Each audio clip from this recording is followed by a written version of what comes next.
Hello, this is a video about after the shaking stops, post-earthquake actions that save lives from the University of Vienna in Greece.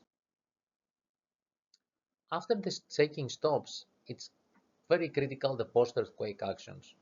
Earthquakes are terrifying, but your actions in the minutes and hours after the shaking stops can significantly impact survival and recovery.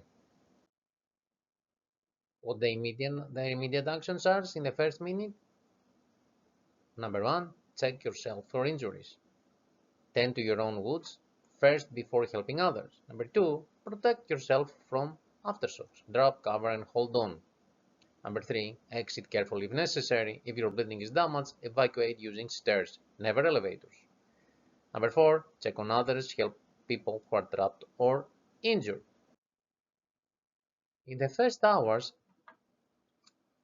and the safety assessment are to look for gas leaks, smell like rotten eggs, or you listen for hissing, check for electrical system damage, for example, broken wires, watch for structural damage to your home or to the building that you are in, and clean up spilled medicines, chemicals, or flammable liquids.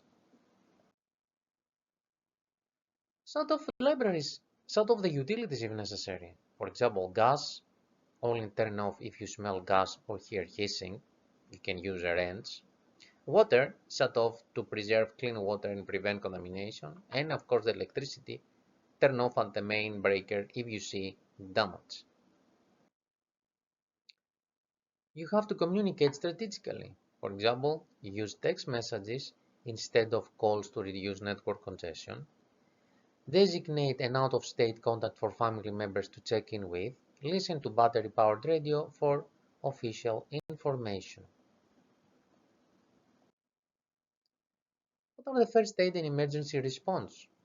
Provide first aid from stop bleeding with direct pressure, immobilize suspected fractures, treat for shock. Search carefully. If someone is trapped, call for help rather than attempting dangerous rescues yourself. And report serious hazards. Contact authorities about downed power lines, gas leaks, or trapped people. Preparedness makes the difference. Have an emergency kit with water, for example, you can have 1 gallon per person, non-perishable food, first aid supplies and a flashlight, radio and batteries, medication, and of course whatever important documents you can gather. Preparedness again makes the difference. Of course, it's always useful to have practice drills with household members on drop, cover, and hold on and evacuation routes. Secure your space by fastening heavy furniture, water heaters, and appliances to wall studs. Know your community's emergency plans, including evacuation routes and shelter locations. Remember that aftershocks may continue for days, weeks, or even months. Each time you feel shaking, immediately drop, cover, and hold on. Your calm, informed response after an earthquake can save lives, starting with your own. Special considerations for university settings in laboratories. Leave experiments in a safe state if possible. Avoid cleaning up spilled chemicals without proper equipment. Note hazards for responding personnel. Remember, you're going to have to come back and clean the area.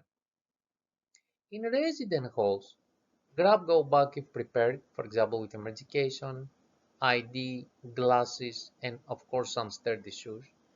Check on neighbors, especially those with mobility challenges, and follow RAs and resident life staff instructions.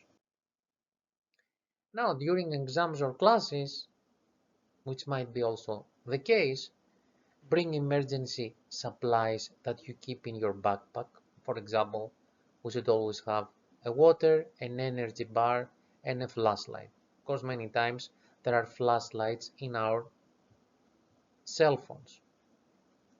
And it's very important to follow your professor's or proctor's guidance for evacuations. Faculty members are also very well educated, if we can use this word, for emergencies. Again, the resources that were used, it was from the OASP tools. Thank you.